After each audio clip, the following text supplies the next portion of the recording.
Hi everyone, Chris from The-Podiatrist to talk about growing pains. What's growing on? If your kids have growing pains, then you'll know how painful and frustrating they can be. The pain, not the kids. Well, there's a common misconception that they must be waited out. This is far from the truth. There are two kinds of growing pains that we see and successfully treat very often here at The Podiatrist. Number one, growing pains in the knees. Now this is medically known as Osgood-Schlasser's disease.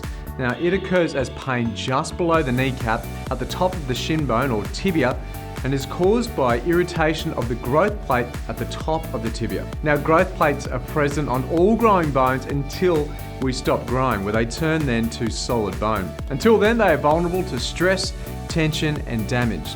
Symptoms are pain and aches, which can be made worse by physical activity. Now they can last for weeks, months or even years without treatment, and they usually occur in active growing kids between the ages of 8 to 15 years old. Now the second kind of pain is growing pains in the feet. Now this usually presents as pain at the back of the heel and is medically known as Sever's disease. Like with the knees, there is a growth plate at the back of the heel that is irritated by tension and pulling from the Achilles tendon at the back of the leg. Now the good news, both are totally treatable. In fact, this is one of our specialties here at The Podiatrist, as we successfully treat hundreds of kids every year. We use orthotics, stretching, strengthening, footwear assessments and gait analysis to treat growing pains and get your kids back to doing the things they love.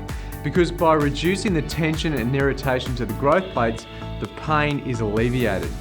Now we'll explain everything at your consultation, including how we plan to reduce the risk of growing pains redeveloping in the future. So, in conclusion, growing up doesn't need to be more painful than it already is for your kids. So pay us a visit and we'll take care of it. I hope that was helpful.